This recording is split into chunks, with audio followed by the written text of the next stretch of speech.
one that I feel the presence of. I was a seizure patient since I was about 15 years old until about 1992. And what happened is I had an accident where I fractured my skull and had a bad concussion. It was me and my mom and this pastor. We talked for a while and we started praying. I had a seizure in front of the pastor and in front of my mom within 60 seconds of him opening the prayer. I fell off of my chair and I was flopping around on the ground like a fish out of water. The pastor grabbed some anointing oil, put it on my forehead, and got down on the floor with me and started saying a prayer that was unbelievable. A month later, I went to my neurologist. They did an EEG. The scar tissue and the seizure activity in my brain was gone. They told me I was going to live with that for the rest of my life. The doctors put their hands up and said, I don't know, but it's not there. I just accepted that I was healed and I went on with my life. After me being healed from a seizure, after me feeling Jesus' touch, I still, in the weeks and the months and the years to come after that, did not dive into it completely. A big dog pulled me down on the ice and I hit my head on the ice. They found a fracture in my C4. So I had to go through a bunch of neck treatment, a bunch of stuff. During that 8 months of missing work, I watched my wife work double time and triple time and work and support me and do everything she could. I went into a little bit of a depression because of my surgery, because of laying around the house, because of not being the provider. It made me feel worthless.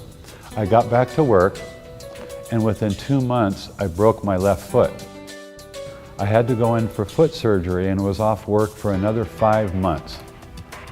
That took my depression and my downtime and put them on steroids.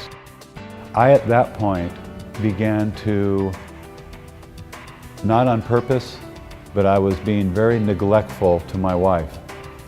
She did not understand, for good reason, why I became so sad, why I became so withdrawn, why I became so distant.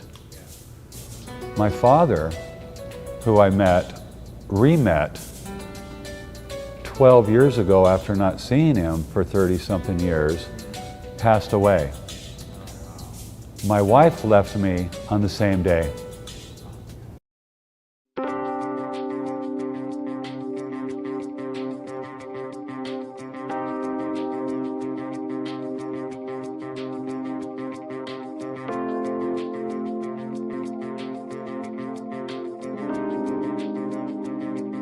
When my wife left, I had no hope. I was down, I was depressed, I could not eat, I could not sleep. I was up for literally 5 days in a row. I was hallucinating. I ended up in the emergency room. I can't see how anybody could be farther down than I was without being dead. I was driving and I was wandering aimlessly. I hadn't slept that night. I drove by Life Church one day, so I came into the parking lot. I needed to talk to somebody badly, so I talked to the church secretary and I said, is there a pastor that could pray with me? I'm sitting in my car and I look off to the side and there's this guy that's about 7 feet tall and he's walking over towards my car. And I roll my window down and he said, brother, are you okay? It was Pastor PJ. He took his time and he said, hey brother, let's go have some coffee or some food. Are you hungry? I said, no, I've been up all night. I just don't know what to do. And he said, come with me. That to me touched my heart, to have somebody that doesn't know you walk out and give of themselves like that. It was phenomenal.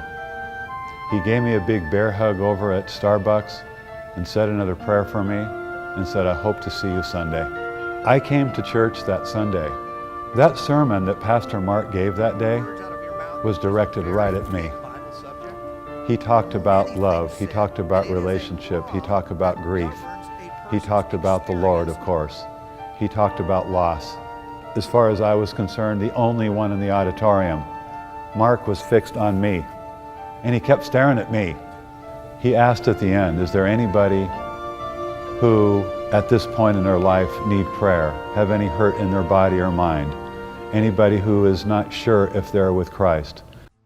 What was missing was my complete acceptance of the Lord. My life has changed so dramatically since I have gone up front in church, since I have accepted the Lord into my heart. I've been chasing the Lord since my seizures were healed.